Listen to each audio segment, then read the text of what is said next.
Welcome back. I have written a violin part to go with my Midi recorded bass track, whatever you want to call it. I'm pretty happy with it. It's good work for the last 30 seconds that I spent on it.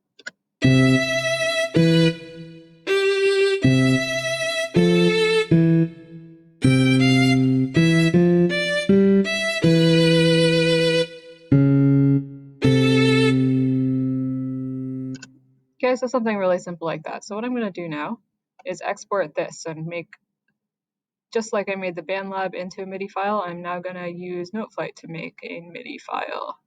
Back in my edit menu, go into the score menu, down to export.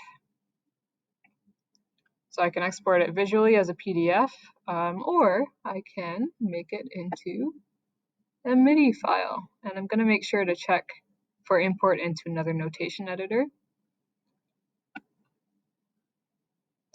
Good. So now if I go back into Bandlab, X that guy out, can click right here, drag up a loop or an audio Midi file. So I have two options here. I can drag and drop. That should work probably best. You might have to drag and drop from a Google Drive if you're on a Chromebook, but I can also click on that and it'll take me to wherever my files are located.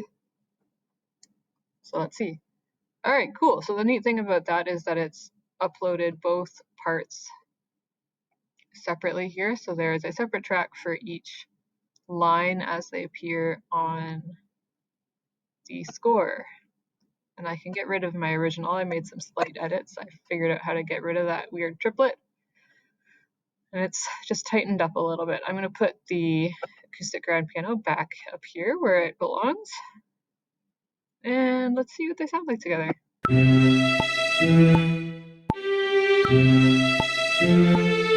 If I hadn't done that, by the way, it would continue to sound like a piano.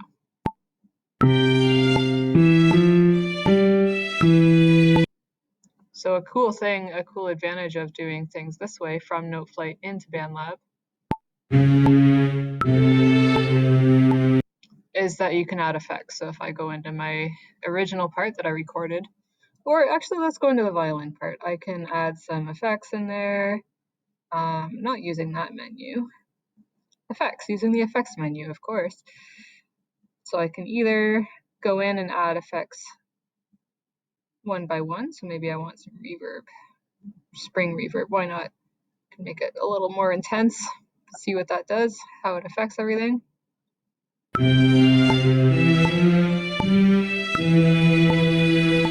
Yeah, like that. Or I can add in some presets. So maybe I want it to sound like it's a string echo.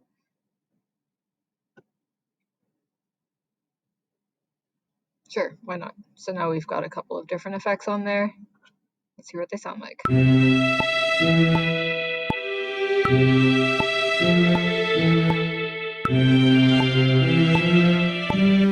don't like it. I'm going to take it off, but you see what I mean. There's lots of possibilities.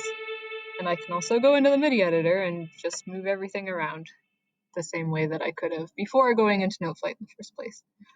So hopefully this has helped you with the basic idea that you can take Midi to and from different kinds of notation software and play around with them in different ways. If you have any questions, let me know. Goodbye.